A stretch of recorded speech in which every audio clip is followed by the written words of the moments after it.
नमस्कार दोस्तों, स्वागत है आप सभी का आरके जी सिविल पाठशाला यूट्यूब चैनल पर। दोस्तों, आज हम चर्चा करने वाले हैं द हिंदू न्यूज़पेपर का। सबसे पहले एडिटोरियल वाला सेक्शन है जिसमें हम यूएस की फॉरेन पॉलिसी की चर्चा करेंगे। पार्टिकुलरली डोनाल्ड ट्रंप जब से आए हैं उन्होंने अमेरिका फर्स्ट और बिजनेस फर्स्ट की पॉलिसी अपनाई है। अपने डिपार्टमेंट में एलोन मस्क जैसे लोगों को रखना, मतलब सरकार का भी फ़ायदा, सरकारी फ़ायदा भी लूटो और उधर से कमाई भी लूटो, दोनों तरफ की कमाई हो रही है। इसी के ऊपर यहाँ पर चर्चा होगी। अमेरिकी राष्ट्रपति डोनाल्ड ट्रंप की अमेरिका फर्स्ट की पॉलिसी ने मल्टीलैटरलिज्म और इंटरनेशनल लॉ के लिए एक नई स्थिति पैदा कर दी है। अभी इनका ये सेकेंड टर्म चल रहा है। स्टार्टिंग से ही उन्होंने कुछ ऐसी डिसीजन लिए हैं पूरे झटके देने वाले रहे हैं। मतलब बहुत सारे जो इंटरनेशनल लेवल की इंस्टीट्यूशंस बनाए गए थे वहाँ से अपना जो फंडिंग है उसको कम कर देना। फंडिंग कम कर देने का मतलब ये है, सीधी सी बात ये है, उस पैसा को बिजनेस में लगाओ, वहाँ पर फालतू पैसा खर्च करने से कोई फ़ायदा नहीं है। तो वैश्विक संस्थानों से, बहुत सारे समझौतों से आप पीछे हट रहे हैं जब से आपने कुर्सी संभाली है, जिन्हें उसने खुद बनाने में मदद करी थी। मतलब ऐसा भी टाइम था जब डोनाल्ड ट्रंप चाहते थे कि नहीं, ये जो इंटरनेशनल इंस्टीट्यूशंस हैं, WHO है, WTO है, ये बने रहें, इनके लिए हम अच्छा खासा फंडिंग भी दिया करते थे। इस नीति के अंतर्गत अमेरिका ने World Health Organization, United Nations Human Rights Council और पेरिस क्लाइमेट एग्रीमेंट से पीछे हटने की घोषणा करी है। इसके अलावा इंटरनेशनल क्रिमिनल कोर्ट और उसके अधिकारों पर भी उन्होंने काफ़ी अच्छा खासा प्रतिबंध लगा दिया है। तो नए जो कदम अभी हाल फिलहाल में उठाए गए हैं, disengaging entirely from the United Nations debacle, जिसको शॉर्टकट में डिफंड एक्ट बोलते हैं, जिसे रिपब्लिकन सीनेटर माइक ली ने पेश किया है। ये नया कानून अमेरिका को यूनाइटेड नेशंस से पूरी तरह से एग्जिट कर देगा। ये बहुपक्षीय सहयोग और अंतर्राष्ट्रीय कानून पर आधारित वैश्विक व्यवस्था को गंभीर रूप से प्रभावित करने वाला है आने वाले टाइम पीरियड में। इस प्रकार से हम कह सकते हैं कि अमेरिका फिर से आइसोलेशन की तरफ वापस आ रहा है, राजनीतिक रूप से, साथ ही साथ इकोनॉमिक रूप से भी। यूनाइटेड नेशंस के ऊपर ही सबसे ज़्यादा खतरा आने वाले टाइम पीरियड में मंडराने वाला है। अगर डिफंड एक्ट पारित हो जाता है तो अमेरिका और यूनाइटेड नेशंस के बीच रिलेशन ख़त्म हो जाएंगे। इससे क्या होगा? यूनाइटेड नेशंस पार्टिसिपेशन एक्ट 1945 और यूनाइटेड नेशंस हेडक्वार्टर्स एग्रीमेंट 1947 को सबसे पहले रद्द किया जाएगा। सबसे पहले यही खत्म होगा। अमेरिका यूनाइटेड नेशंस को वित्तीय सहायता देना बंद कर देगा। रुपए पैसा जो वहाँ पर खर्चा करता था, ये सारी चीज़ें अब वो बिल्कुल नहीं करने वाला है। ये चीज़ तो बिल्कुल क्लियर हो गया है। ठीक है। एक चीज़ और हमें समझने की ज़रूरत है, यूनाइटेड नेशंस के जो पीस कीपिंग ऑपरेशंस होते हैं उसमें भी अमेरिका का महत्वपूर्ण योगदान रहता था, लेकिन वो भी अब नहीं देखने को मिलेगा। इसके अलावा अमेरिका में कार्यरत यूनाइटेड नेशंस के अधिकारियों की जो कूटनीतिक सुरक्षा है वो भी समाप्त कर दी जाएगी। ये कदम यूनाइटेड नेशंस की कार्यक्षमता को प्रभावित करेगा, साथ ही साथ जो मल्टीलैटरल कोऑपरेशन की नींव रखी गई थी उसको ध्वस्त कर देगा। अब हम बात कर लेते हैं इंटरनेशनल क्रिमिनल कोर्ट पर अमेरिकी प्रतिबंध। 6 फरवरी को ट्रंप एडमिनिस्ट्रेशन ने ICC पर सैंक्शन लगाने का आदेश दिया था। ये अदालत युद्ध अपराधों, जिसको वार क्राइम्स बोलते हैं, क्राइम्स अगेंस्ट ह्यूमैनिटी, जीनोसाइड जैसे अपराधों के लिए व्यक्तियों को दंडित करने के लिए बनाई गई थी। एक चीज़ आप ये भी सोच लीजिए कि जब अमेरिका हमला करता है तो उस समय कोई वार क्राइम नहीं होता, क्राइम अगेंस्ट ह्यूमैनिटी नहीं होती, जीनोसाइड नहीं होता है, जैसे अभी हाल फिलहाल में उसने ऑलरेडी से 2-3 बार हमला कर चुका है। तो ये चीज़ खुद के ऊपर भी तो लागू होना चाहिए ना, तब आप दूसरे को ज्ञान आपको देना चाहिए। हालांकि अमेरिका ICC का सदस्य नहीं है और उसने रोम स्टेट्यू पर हस्ताक्षर नहीं किए हैं, फिर भी वो इस अदालत पर आरोप लगा रहा है कि ये अमेरिका और इजराइल के खिलाफ पक्षपाती कार्रवाई कर रही है। अमेरिका के इस कदम से इंटरनेशनल लॉ की प्रभावशीलता कमजोर होगी। मतलब इंटरनेशनल लॉ ने जब बोला इजराइल जो इस प्रकार से हमला कर रहा है वो जीनोसाइड है, अमेरिका को बुरा लग गया। युद्ध अपराधियों को दंडित करने की वैश्विक प्रक्रिया पर असर पड़ेगा। मानव अधिकारों की रक्षा करने वाले अंतर्राष्ट्रीय संस्थानों की वैधता पर आने वाले टाइम पीरियड में क्वेश्चन खड़े होने वाले हैं। ट्रेड में क्या असर पड़ सकता है? ट्रंप एडमिनिस्ट्रेशन ने इकोनॉमिक नेशनलिज्म को बढ़ावा देने के लिए एकदम आक्रामक व्यापार की पॉलिसीज, ट्रेड की पॉलिसीज लागू कर डाला। स्मूथ हाउली टैरिफ एक्ट 1930 और वर्तमान की जो ट्रेड पॉलिसीज हैं इनमें हमें समानता दिख रही है। 1930 में अमेरिका ने स्मूथ हाउली टैरिफ एक्ट लागू किया था, ठीक है, टैरिफ एक्ट लागू किया था, जिससे वर्ल्ड ट्रेड में हमें गिरावट देखने को मिली थी और द्वितीय विश्व युद्ध की पृष्ठभूमि तैयार हुई थी। आज ट्रंप एडमिनिस्ट्रेशन एग्रेसिव टैरिफ लागू कर रहा है, जिससे जो वर्ल्ड लेवल का व्यापार है ये व्यवस्था चरमराने वाली है आने वाले समय में। इसके अलावा यदि हम बात कर लें WTO की, वर्ल्ड ट्रेड ऑर्गेनाइजेशन के ऊपर भी संकट आ रहा है, तो अमेरिका ने WTO की जो एपेलेट बॉडी है इसमें नियुक्तियों को रोकने का प्रयास किया है, बाधा डालने का प्रयास किया है। अमेरिका के WTO से बाहर निकलने की भी संभावना बताई जा रही है। यदि ऐसा हो जाएगा तो आने वाले में इंटरनेशनल जो इंपोर्ट एक्सपोर्ट हो रहा है वो बहुत बुरी तरह से प्रभावित होगा।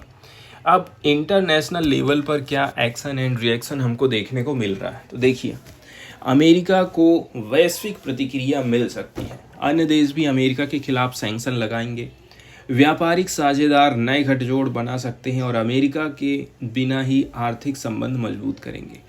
इसके अलावा इंटरनेशनल जो इंस्टीट्यूशंस हैं इनका महत्व और भी ज़्यादा बढ़ जाएगा, क्योंकि अन्य देश अमेरिका के बिना अपने मुद्दों को हल करने के लिए नया नया विकल्प तलाशने लग जाएंगे। इसके साथ ही साथ भारत और अन्य गैर पश्चिमी देशों के लिए नेतृत्व का एक अवसर पैदा हो जाएगा। मतलब अब अन्य जो छोटे मोटे चीज़ें हैं, यूरोपियन यूनियन जैसी चीज़ें हैं, वो उभर करके सामने आएंगी। अमेरिका की इस नीति से भारत जैसे देशों के लिए वर्ल्ड लेवल पर लीडरशिप करने का एक मौका मिल जाएगा। भारत हमेशा से ही मल्टीलैटरलिज्म का फोकस करता रहा है, बहुपक्षवाद का। मतलब कोई भी एक देश मजबूत ना बन जाए कि पूरे देश दुनिया को वो परेशान कर डाले कि मेरी ही बात सुनो आप करके। G20 की जो फॉरेन मिनिस्टर्स की मीटिंग हुई थी फरवरी 2025 जोहान्सबर्ग में, भारत के विदेश मंत्री एस जयशंकर ने अंतर्राष्ट्रीय कानून और शांति के लिए मल्टीलैटरलिज्म के ऊपर ज़्यादा फोकस किया था। इसके अलावा UNSC में सुधार की मांग कंटिन्यू इंडिया उठाते रहा है ताकि गरीब देश को उचित प्रतिनिधित्व मिल सके। कंक्लूजन में हम ये बोल सकते हैं अमेरिका फर्स्ट नीति अंतर्राष्ट्रीय सहयोग के लिए बहुत बड़ा खतरा है।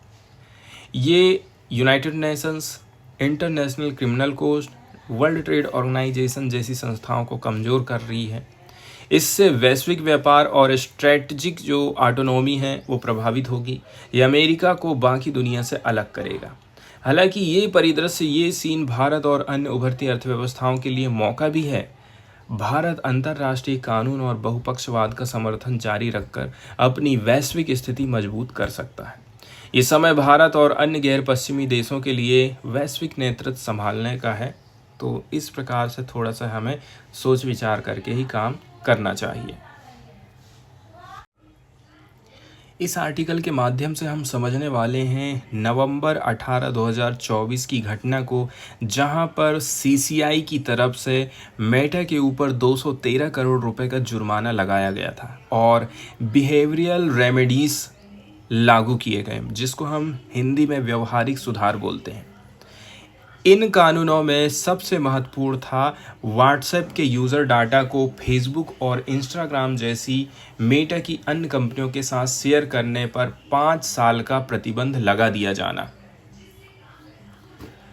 मेटा ने इस आदेश के खिलाफ national company law appellate tribunal में अपील करी है, जिसने 23 जनवरी 2025 को मेटा के लिए इस प्रतिबंध और जुर्माने पर रोक लगा दी है, लेकिन ये टेम्पररी है, बशर्ते कि मेटा कुल जुर्माने का 50% जमा करे। मतलब 213 करोड़ का आधा आप दे दोगे तो अभी तो कुल मिलाकर के थोड़े समय के लिए आपको राहत है। इसी के ऊपर यहाँ हम चर्चा करने वाले हैं। तो सबसे पहले तो हमें समझना पड़ेगा कंपटीशन कमीशन ऑफ इंडिया के बारे में थोड़ी सी बेसिक जानकारी। ठीक है, देखिए, भारतीय प्रतिस्पर्धा आयोग जिसको कंपटीशन कमीशन ऑफ इंडिया बोला जाता है, इसकी स्थापना 14 अक्टूबर 2003 को प्रतिस्पर्धा अधिनियम 2002 के प्रावधानों के अंतर्गत करी गई थी, लेकिन वास्तव में ये मार्च 2009 में पूरी तरह से काम करना चालू किया है। संरचना की बात करें तो इसमें एक अध्यक्ष रहता है और 6 सदस्य रहते हैं। इनको केंद्र सरकार नियुक्त करता है। अध्यक्ष की यदि हम बात करें, ये इसका मुखिया है। अध्यक्ष के पास एडमिनिस्ट्रेशन एंड डिसीजन मेकिंग की पावर है। सदस्य की बात करें तो ये अलग अलग सेक्टर के लोग हैं, जैसे कोई इकोनॉमी का नॉलेज रखता है, कोई लॉ का, कोई व्यापार का, कोई उद्देश्य का। सदस्य आयोग के कामों में सहायता करते हैं और निर्णय लेने में भाग लेते हैं। एक सचिव भी होता है, डे बाय डे के एडमिनिस्ट्रेशन के काम काज की देखरेख करने के लिए। फिर एक महानिदेशक भी होता है, आयोग को जांच करने में हेल्प करेगा। वहीं यदि हम बात करें इसका काम क्या है, तो देखिए, ये आयोग देखता है कि कोई भी कंपनी या समूह बाजार में अपनी मनमानी ना करे और उपभोक्ताओं का शोषण ना करे। भारत सरकार का एक ऐसा संगठन जिसका मुख्य काम ये सुनिश्चित करना है कि बाजार में स्वस्थ प्रतिस्पर्धा बनी रहे। इसमें उपभोक्ताओं के हितों की रक्षा करी जाती है, व्यापार की स्वतंत्रता सुनिश्चित करी जाती है। यह आयोग देखता है कि कोई भी कंपनी अपनी शक्ति का मिसयूज ना करे। ठीक है, मतलब कंपटीशन बना रहे, ऐसा ना हो कि आपकी ही चलती रहे और बाकी की कंपनियां ठप हो जाएं, ख़त्म हो जाएं। अब हम चलते हैं एडिटोरियल की तरफ और देख लेते हैं इस आर्टिकल को। तो सबसे पहले तो हम इसका परिचय जान चुके हैं कि भाई आखिर है क्या मामला। अब हम ये समझते हैं कि CCI का मेटा पर एक्शन आखिर हुआ क्यों। व्हाट्सएप की 2021 प्राइवेसी पॉलिसी का उसने मिसयूज़ किया है। कंपटीशन कमीशन ऑफ इंडिया को ये लगा कि व्हाट्सएप ने 2021 में एक नई पॉलिसी लाई थी, उसका वो मिसयूज़ कर रहा है। इस पॉलिसी में बोला गया है मैंडेटरी डाटा शेयरिंग, मतलब आपका डेटा आप रोक नहीं सकते हैं। इसमें अनिवार्य रूप से शेयर वो कर ही देगा, उसको कोई रोक ही नहीं सकता है, आपकी परमिशन मिले चाहे मत मिले। यूज़र्स को मेटा की अन्य सेवाओं के साथ अपने डेटा को साझा करने के लिए मजबूर किया गया है। टेक इट और लीव इट अप्रोच अपनाई थी। यूज़र के पास या तो इस पॉलिसी को स्वीकार करो या तो व्हाट्सएप छोड़ने के लिए अलावा कोई विकल्प नहीं रह जाएगा। फिर कॉम्पिटिटिव एडवांटेजेस की यदि हम बात करें, मेटा इस डेटा को ऑनलाइन डिजिटल डिस्प्ले एडवर्टाइजिंग के लिए यूज़ कर रहा था, जिससे उसे अन्य कॉम्पिटिटर्स पर अनुचित बढ़त मिल रही थी। मतलब यहाँ पर हम क्या चीज़ बात कर रहे हैं, हो सकता है आपने कपड़े की बातचीत करी, आपकी उस कपड़े की बातचीत को वो दिखाने लगा कहाँ, आपको सीधे शॉपिंग दिखाने लगा कपड़े की। इस प्रकार से एकदम सही लोग को सही चीज़ दिखाना ताकि वो व्यक्ति खरीद सके, इस प्रकार का सिस्टम बनाया था व्हाट्सएप ने।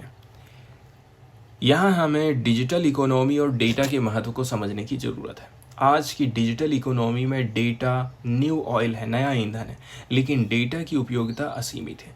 मेटा और अन्य टेक कंपनियां बिलियन यूज़र्स से डाटा इकट्ठा कर रही हैं, एल्गोरिदम को बेटर बना रही हैं, हाइपर टारगेटेड एडवर्टाइजिंग देती हैं, व्यक्तिगत विज्ञापन दे रही हैं और यूज़र्स को अपने इकोसिस्टम में फंसा करके रखती हैं। इससे डेटा ड्रिवन नेटवर्क इफ़ेक्ट पैदा होता है, जिससे जितने ज़्यादा यूज़र्स होंगे उतने ज़्यादा डेटा मिलेगा और उतना ही ज़्यादा पावर टेक कंपनी के पास होगा। यही डोमिनेंस मेटा जैसे प्लेटफॉर्म अपने कॉम्पिटिटर से आगे बनाए रखता है। वहीं यदि हम बात कर लें global actions against Meta and Google, दुनिया भर में बड़ी बड़ी जो टेक कंपनियां हैं अब दूसरी कंपनियों को बिल्कुल दबा डाल रही हैं। मेटा और गूगल जैसी बड़ी टेक कंपनियां पूरी दुनिया में एंटी ट्रस्ट और कंपटीशन लॉ के अंतर्गत बहुत धमाल मचा दी हैं, गड़बड़ कर दी हैं, घोटाला कर रही हैं। यूनाइटेड स्टेट जैसे देश भी इनके ऊपर कार्रवाई करने लग गए, जैसे कि मेटा पर एंटी ट्रस्ट लॉ सूट चल रहे हैं, मुकदमा चल रहे हैं, क्योंकि वो इंस्टा और व्हाट्सएप के अधिग्रहण के जरिए बाज़ार में एक अधिकार प्राप्त कर रही है। मतलब व्हाट्सएप को भी ख़रीद लो, इंस्टा को भी ख़रीद लो और फेसबुक, तीनों अब मेरे अंडर में रहेंगी। तो अब कोई नई कंपनी, चौथी कंपनी कोई पैदा ही नहीं हो पाएगी। गूगल पर शेरमान एक्ट के उल्लंघन का आरोप लगाया गया है, क्योंकि उसने सर्च और एडवर्टाइजिंग मार्केट में एक्सक्लूसिव एग्रीमेंट कर दिए हैं। वहीं यूरोपीय यूनियन ने किस प्रकार से कार्यवाही करी है, तो देखिए, फेसबुक जर्मनी केस, मेटा को यूज़र्स के डाटा को उसकी अनुमति के बिना अलग अलग प्लेटफार्म पर शेयर करने का दोषी पाया गया। जनरल डेटा प्रोटेक्शन रेगुलेशन के अंतर्गत मेटा और गूगल पर प्राइवेसी लॉस के उल्लंघन के लिए करोड़ों यूरो का जुर्माना लगाया गया। तो सबसे बढ़िया जो काम किया है वो यूरोपीय यूनियन ही किया है। ऑस्ट्रेलिया की बात करें तो डिजिटल मार्केट में मेटा और गूगल की मोनोपोली को तोड़ने के लिए नया कंपटीशन कानून आ चुका है। भारत को चुपचाप बैठकर देखने की ज़रूरत नहीं है। भारत में कंपटीशन लॉस और उनकी सीमाओं की बात करें तो भारत में गूगल पर भी कार्रवाई हुई है। मेटा अकेली कंपनी नहीं है जिसके ऊपर जुर्माना ठोका गया है, जो भारत में सीसीआई के निशाने पर है। 2022 में सीसीआई ने गूगल पर 1373 करोड़ रुपए का जुर्माना लगाया था। कैसे? एंड्रॉयड डिवाइसेस पर अपने ऐप्स को अनिवार्य रूप से प्री इंस्टॉल करने का आरोप उसके ऊपर लगा। तो सही बात है, आप मोबाइल खरीदते हैं उसी टाइम ज़बरदस्ती आप इंस्टॉल करके दे रहे हैं। भाई जो मेरे काम का ही नहीं है उसको आप क्यों दे रहे हो? मैं उसको डिलीट भी नहीं कर पाऊंगा। इसका मतलब ये है आप तो सामने वाली कंपनी से कमाई कर ले रहे हैं, लेकिन नुकसान तो। इसके अलावा यदि हम भारत में जो कानून अभी तक मौजूद हैं उनकी चर्चा करें तो क्या हम यूरोपीय यूनियन, जर्मनी, ऑस्ट्रेलिया, अमेरिका जैसे कंट्रीज़ की तरह इन कंपनियों के ऊपर कंट्रोल है या नहीं है, पार्टिकुलरली कंपटीशन को ख़त्म करने को लेकर के? देखिए, भारत में कंपटीशन एक्ट 2002 का कानून चलता है। यहाँ पर डेटा सेंट्रिक मोनोपोलीज के लिए कोई भी प्रावधान नहीं है। मतलब डेटा आधारित एकाधिकार से निपटने के लिए कोई प्रावधान नहीं है, और इसी का फ़ायदा ये बड़ी बड़ी टेक जाइंट उठाते। हमारे यहाँ जो कानून चल रहा है ये केवल प्राइस बेस्ड डोमिनेंस को देखते हैं, लेकिन डिजिटल मार्केट में शक्ति, पावर डेटा से आती है। डेटा से ही पावरफुल बनी है इतनी कंपनियां। सीसीआई को डेटा मोनोपोलाइजेशन को मार्केट पावर का एक मानदंड मानना चाहिए, तब जाकर के उसे आगे कार्यवाही करना चाहिए। तो कुछ ज़रूरी सुझाव हैं जिनको करने की आवश्यकता है, जैसे मार्केट पावर और डोमिनेंट पोजीशन की नई परिभाषा हमें देना पड़ेगा। कंपटीशन कानून में डेटा ड्रिवन मोनोपोलीज को शामिल करना चाहिए। इंटरऑपरेबिलिटी और डेटा शेयरिंग रेगुलेशन की ज़रूरत है। अन्य प्लेटफॉर्म को मेटा और गूगल जैसी कंपनियों के डेटा तक पहुंच मिलनी चाहिए। इसके अलावा digital personal data protection act 2023, इस कानून को कंपटीशन लॉ के साथ मिलाकर के आप जोड़ करके देखिए। मेटा केस और आगे का क्या रास्ता हो सकता है, इसके ऊपर हम चर्चा करते हैं। डिजिटल ट्रांसफॉर्मेशन और भारत की रेगुलेटरी चैलेंजेस। इकोनॉमिक सर्वे 2024-25 में भारत के तेज़ी से बढ़ते डिजिटल सेक्टर पर जोर दिया गया है। एआई और डेटा रेगुलेशन फ्यूचर की इकोनॉमिक पॉलिसी का मुख्य हिस्सा रहेंगे। सरकार को चाहिए कि वो सीसीआई और data protection board of India के बीच में समन्वय बना करके चले। इसके अलावा फ्यूचर ऑफ कंपटीशन लॉ की बात करें तो देखिए, मेटा का केस भारत में डिजिटल मार्केट के रेगुलेशन के लिए एक महत्वपूर्ण मोड़ है।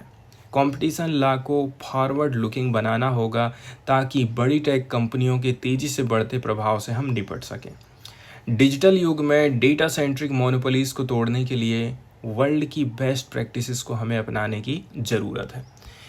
वे फॉरवर्ड की यदि हम बात करें तो मेटा का मामला सिर्फ एक टेक कंपनी पर कार्यवाही से कहीं ज़्यादा इम्पोर्टेंट है। ये इस बात का संकेत देता है कि भारत को अपने कंपटीशन के कानून को बदलना चाहिए, ताकि इससे डेटा ड्रिवन मोनोपोलीज से हम मुकाबला कर पाएंगे। अगर भारत ने सही नीति अपनाई होती तो ये डिजिटल युग में फेयर कंपटीशन को और भी ज़्यादा बढ़ावा देता। साथ ही साथ कंज्यूमर्स के जो राइट हैं वो भी प्रोटेक्ट रहेंगे। अब ये कंपनियां क्या काम करती हैं? फेसबुक हमारे डेटा का यूज़ करती है। एग्जाम्पल के तौर पर जैसे आप यूट्यूब में सर्च मार रहे हैं कोई भी चीज़ को, तो यूट्यूब उसके एल्गोरिदम को पहचान लेता है। फिर आपको वही वही चीज़ दिखाने लग जाता है। इससे एक तो इंगेजमेंट बढ़ा रहा है वो, और दूसरा आप क्या चीज़ सर्च कर रहे हैं वो ये चीज़ को भी जान लेता है, फिर उससे रिलेटेड वो ऐड दिखाता है और ऐड दिखा करके अपनी कमाई करता है।